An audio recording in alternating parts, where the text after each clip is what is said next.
Welcome to the Creative Play and Podcast Network. Join us as we share our favorite RPGs, one-shot games, tabletop games, reviews, and convention panels. Sit back and enjoy the show.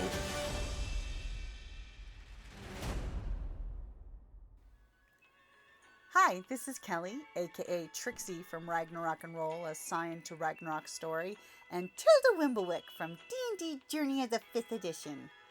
First off, I would just like to say thank you to everyone for listening to our varied adventures, as well as for rating us on iTunes and RPGpodcast.com. If you haven't rated us yet, we would greatly appreciate it if you could. And if you're looking for more ways to support our efforts, we are now on Patreon, a great site where you can help us continue making more podcasts, as well as some special surprises for our patrons. If you can, please look us up at www.patreon.com/cppn. Every little bit helps. And again, thank you for listening. I'm there. Well, if you're there and I'm here, the only thing I can say is welcome back to hashtag RPG a Day, this time 2024. Woohoo! Jim here, And Kelly. and it is August the 1st of RPG a Day 2024. First of all, can you believe it's August already? Seems No, like the year is gone. I know. We're gonna blink and it's gonna be 2025 in Wawa WestCon, which I will shamelessly throw it out there. This upcoming year, Wawa WestCon is in the last weekend of March. Yes, slight change. Totally gonna mess things up with the change of schedule.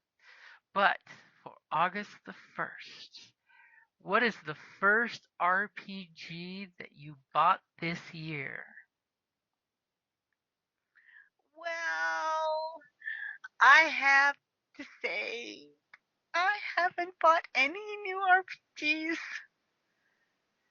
I have bought accessories, but I have not bought a new RPG. So I know I'm ashamed. I'm so sad. But I have only bought accessories. I have not bought a new one. Wow, that actually I know. shocks me. I know. You need to get to the game store. But then I get distracted by all the pretties and the dice and the and then yeah. Now that's not to say I didn't look at a bunch of different ones, but I'm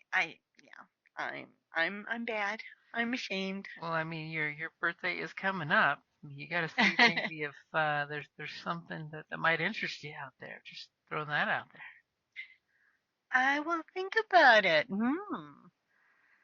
See, now for me, I had to go and look up what the first purchase of the year was, and I was pleasantly surprised. By my first RPG purchase this year was a new RPG, which is Candela Obscura from Darrington Press and the guys over at Crit Roll.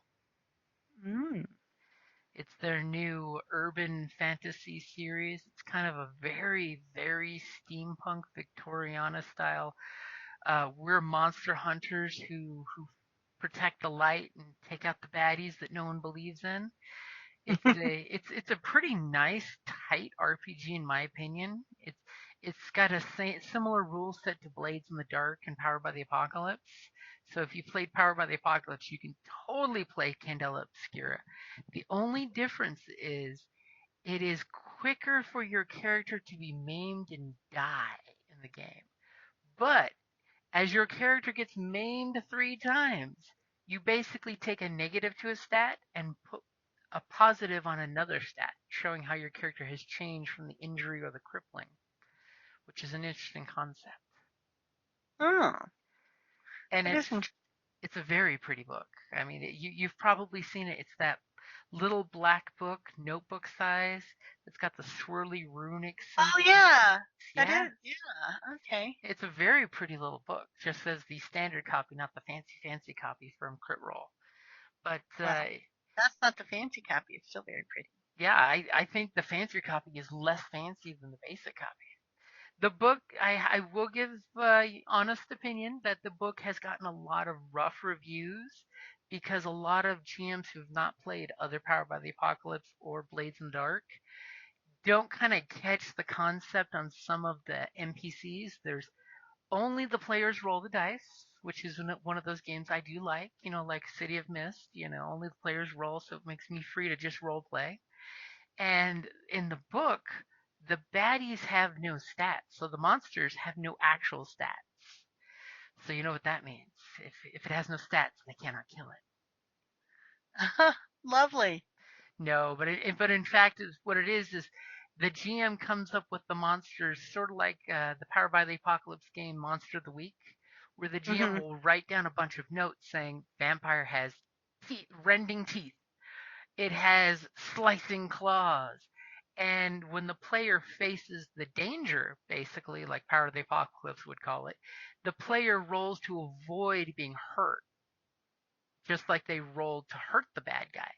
And basically, it's one quick exchange that decides the entire outcome in one shot. Granted, as a player, you have a mechanic that lets you re-roll your dice or add extra dice, which is nice. And depending on your career, certain careers have a bonus dice that even if it fails, you choose that dice, you get some of your resources back because you used that dice. So it definitely has some fun use. And like I said, even the baddest monster hitting you won't take your character out in one shot, but will horribly maim you for possibly the next shot. But it does allow for lots of teamwork, so that way people don't instantly die. I've had a lot of people that have been scared by the crunchiness that you can die, but in actual gameplay, in 3 session mini campaigns, nobody has actually been taken out Oh, okay, permanently. cool. Because of course, when you're between missions, you can opt to use the player group's resources to help recover as well. But that is my first RPG bought this year. There's been some good stuff that's come out this year. Well, I, I'm still so bad that I didn't, but I will endeavor to get one. I mean, You must get. but I love the peripheral. I love stuff. I love dice. I love, so that's what I was, You're totally more gonna focused have to focus on getting something this year. on. I mean, I will throw it out there. The Kickstarter that I backed, the first one for this year is the Strange Light Workshop for by Steam Forged Games. It's basically Iron Kingdoms urban Oh, okay. fantasy. There's a totally theme. It's the urban fantasy campaign for Iron Kingdoms, where you basically play steampunk Ghostbusters in Iron Kingdoms. I totally sense that there's a Victoriana steampunk urban fantasy kick going on in my life. Cool. So definitely check out that Kickstarter, by the way, because Strange Light Workshop is still in the process of kicking, but they hit their goal like the first day. And Oh, interesting thought, Steamforge Games now owns the IP for Iron Kingdoms. oh really? Yep, Pirate Press sold over to their one-time allies, now basically owners of Steamforge Games for all the Iron Kingdoms IPs. It was one of those super secret quiet purchases that now is in full effect. Cool. So since you didn't have a fancy dancy great answer for RPG a day, are you gonna roll on the alternate table? I will gladly roll on the alternate table. Hold on, let me bring that image back up. Go into the chat. And I definitely can All tell right. you Okay, I got a 10-sided die out. So day one is runes. So let's see what we come up. Ah, come on. Where? Oh, sorry, hold on. It went up under my computer. Okay. Create an NPC. Ooh, so now you're on the Okay, spot. well, You need an NPC in the a theme of the dwarven, runes. a dwarven rune carver, Ooh. blacksmith, or he specializes in magic runes. Curse fellow, by let's see here, by the name of Thorgrim Runehammer. Ooh, that's a good one.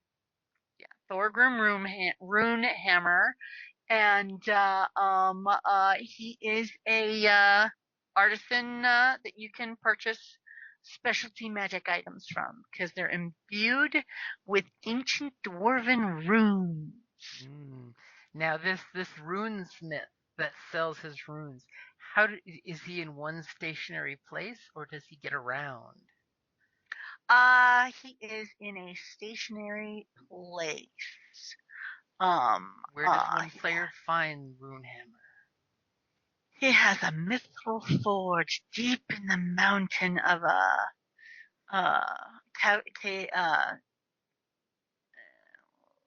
in the middle of a volcano. Ooh. Not fully active. And as an NPC, what is the most popular quest he gives to players? Let's see here. See how Well, much of course, picking up?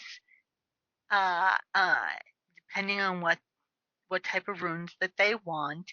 There are certain ingredients that he needs to add to the process.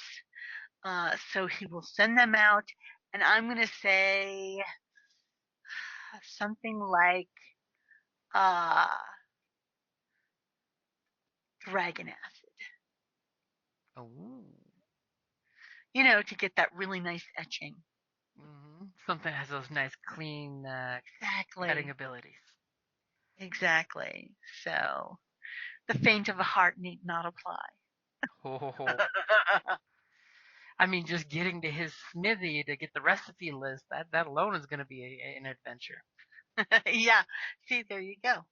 But if the groups can do it and they can get, depending on what they want, then you come out with some type of either a magic weapon that like not necessarily, it could be either +1 if that's what they want, or plus something to it, or it could have a special function like +3 against a specific type of creature or whatnot. Oh. You could build the whole campaign around this little guy. I know, Jim, you're already making a note. Thorgrim Runehammer. And the nice thing is, you've given an NPC that's system agnostic. He can be used in D&D or any other fantasy setting. Yep. But I think that meets the criteria of runes and create an NPC. Yes, it does. You have successfully accomplished the alternate list for RPG A Day 2024. Woohoo! Alrighty, guys. It is a great chance to meet everybody this Thursday for the 1st, and we will be back tomorrow, Friday the 2nd.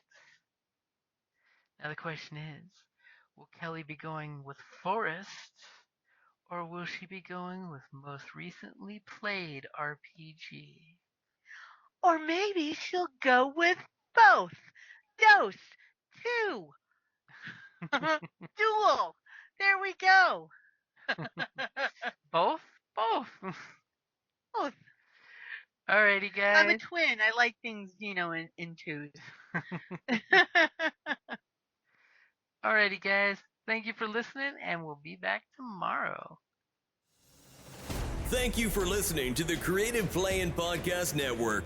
If you enjoyed our show, please check out D&D Journey of the 5th Edition and Ragnarok Enroll a Scion Hero to Ragnarok Story. Also, check out our Patreon page for more content and behind-the-scenes things, as well as joining us for a one-shot game or two.